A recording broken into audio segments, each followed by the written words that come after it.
on a quelque chose de vraiment important à discuter. Moi, je dois vous dire, je suis ignorante à ce sujet-là. Quand j'entends des histoires de décès et d'épisodes traumatiques par rapport au vaping, je me dis pourquoi et pourquoi est-ce que ça existe si c'est si dangereux. Lynn, tu vas nous faire le point là-dessus ce soir. C'est un phénomène, on est mal éduqué. Qu'est-ce qui se passe? OK. Ça fait, comme tout le monde a entendu, durant les quelques dernières semaines, il y a eu un total de 9 décès directement reliés au vapotage. Ce sont tous des décès qui ont eu lieu aux États-Unis. On n'a pas eu de décès encore au Canada. Mais la semaine passée, mercredi passé, il y a un jeune dans la région de London qui a été hospitalisé au point d'être aux soins intensifs à cause du vapotage. Les raisons pourquoi ces décès ont eu lieu, c'est encore sous investigation. Ils ont découvert que 3 des décès, il y aurait peut-être un lien avec l'utilisation d'huile de cannabis avec les pipes de vapotage. Donc, des mélanges maison? Non, ça peut être des mélanges commerciaux, des mélanges maison. Puis ça rentre un petit peu dans le sujet, comment vaste qu'il est le sujet. Moi, ça m'a inquiétée. Moi, j'ai des jeunes adultes à la maison. Et puis, quand j'ai commencé à discuter, je pense que c'est un sujet de l'heure, en parler, je l'ai amené sur la table, sur l'heure du souper, dire, écoutez, les enfants, qu'est-ce que vous en pensez? Ça. Sais-tu qu'est-ce qu'ils m'ont dit? Ils disent, bien, maman, c'est correct. Tu fais juste fumer de l'eau. C'est pas dangereux. Là, moi, je suis comme... Parce que c'est comme ça que c'est vendu. C'est ça l'impression. Mais en tant qu'infirmière, tu es plus informée? C'est quoi Je pense que c'est que tout le monde doit se renseigner. Moi, j'ai fait des recherches depuis la dernière semaine sur ce sujet parce que ça m'inquiétait comme mère, pas juste comme professionnelle de la santé, mais comme mère, qu'est-ce qu'on peut faire? Qu'est-ce que j'ai découvert? C'est ceci. Le vapotage, les cigarettes électriques ont été inventées au début des années 2000 par un pharmacien chinois. Et puis, la raison pourquoi il l'a développé, c'est que son père était décédé du cancer du poumon directement lié au fumage de cigarettes. Il voulait inventer une alternative, quelque chose d'alternatif. Exactement. Ouais. C'était vraiment l'outil en tête. C'était pour être un outil de cessation. Donc, temporaire. Combien de temps que ça prendrait? Une couple de semaines. Vraiment? Avec une diminution. Il diminuerait les doses de nicotine, ainsi de suite. Durant les années 2000, ça s'est comme changé, si on peut dire, ça l'a modifié. Puis il y a différents styles de pipes qui sont arrivés. Je sais que des photos. Il y a une photo qui s'en vient, où que ça ressemble, certaines directement comme des cigarettes, d'autres comme une vraie pipe, d'autres des cigares, jusqu'à ceux qui sont comme des tubes, des petits calumets, si tu veux. Puis chaque style d'outils de vapotage est développé par différentes compagnies de cigarettes.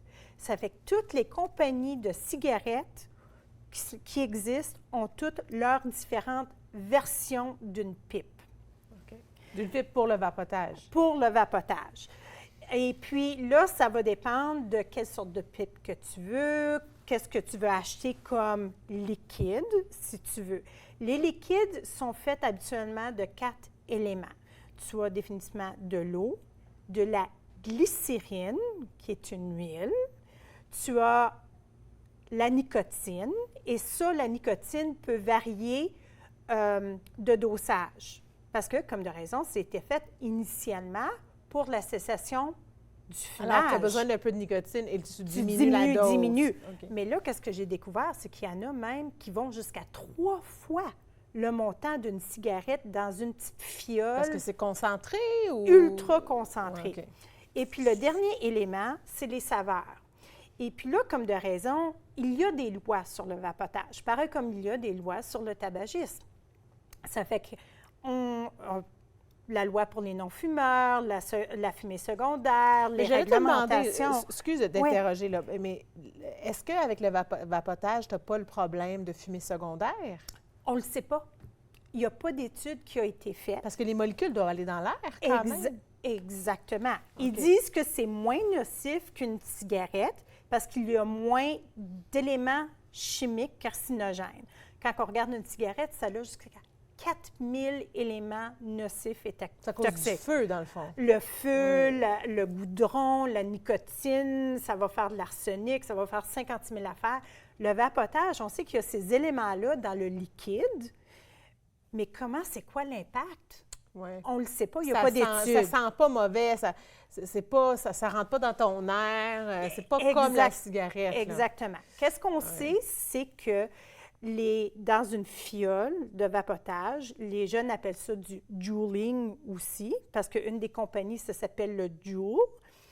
Ça peut avoir jusqu'à 200 puffs, qui est l'équivalent d'un paquet de cigarettes. Fait que tu penses que tu as genre, tu fumes un vapoteur. Tu penses que tu fumes pas de cigarette, mais c'est l'équivalent d'un paquet au complet. Puis là, même des études qui démontrent que 30 de nos jeunes au secondaire ont essayé le vapotage et ça va en augmentant. Et environ 50 des jeunes adultes de 18 à 24 ans ont fait l'essai parce que c'est plus cool. Est-ce qu'il y a une statistique de gens qui n'auraient jamais fumé puis là, mais qui vont faire du vapotage? Absolument, c'est les saveurs. Les couleurs, il y en a que ça a l'air comme des petites clés USB multicolores avec des brillants. Ça fait futuriste, techno. Comme je te dis, mes jeunes disent, bien maman, c'est comme fumer de l'eau, tu n'as pas de danger. Mais oui, il y en a. Puis l'affaire, c'est qu'avec le vapotage, il y a tellement de saveurs. Ça ne goûte pas et ça ne sent pas le tabac. Ça va être fraise, tutti frutti, banane caramel, chocolat salé. Qu'est-ce que tu fais avec ça? C'est toutes des saveurs qui vont attirer les jeunes. Ils vont dire, bon, bien, c'est comme fumer un bonbon. Alors, Alors, ça, tu peux acheter ça en ligne, là? Tu peux acheter ça en ligne. Un kit en ligne peut se vendre pour 50 $. Ça inclut ta pipe, ton appareil électrique, 2 ou 3 fioles de jus ou de liquide. Pour 200 puffs chacune. Pour 200 puffs chacune. C'est vraiment extraordinaire. Tu peux l'acheter au magasin, au dépanneur, ils les vendent. Au dépanneur, c'est réglementé. Comme la cigarette. C'est pareil comme la cigarette. Mais est-ce que tu as une idée de l'âge des gens qui sont décédés? Ils disent tous il y en a que c'est de 18 ans, puis le plus vieux, 67 ans. Donc, c'est vraiment tout le monde que ça touche. C'est pas juste la jeunesse. C'est pas juste la jeunesse. Ça fait qu'il faut vraiment faire attention. Je sais qu'avant, les décès n'étaient pas... il n'y avait pas de nouvelles, il n'y avait aucun besoin de faire le suivi par rapport à ça. Depuis la semaine passée, n'importe quel décès ou n'importe quelle hospitalisation qui est reliée au vapotage doit être automatiquement identifié et rapporté à Santé Canada puis aux différents ministères de la Santé à travers le pays pour qu'il y ait des études et des suivis. Une affaire que je dois dire, Santé Canada, j'ai découvert, a vraiment des bonnes feuilles de route pour les parents qui ont des bons points de discussion avec les ados en français puis en anglais pour dire, bon, ben, qu'est-ce que vous percevez, qu'est-ce que vous ne percevez pas? Voici les risques. Un des plus gros risques, c'est avoir des problèmes respiratoires, infections respiratoires, se sentir comme tout pris. C'est quand même important. C'est quand même important. Merci beaucoup d'avoir mis de la lumière là-dessus et offert ces ressources-là pour aider les parents. Définitivement. Merci beaucoup, Lynn. Restez là après la pause. Rachel Pro-McMahon est là et on parle d'enlever notre maquillage comme il faut avant le dodo. Voilà.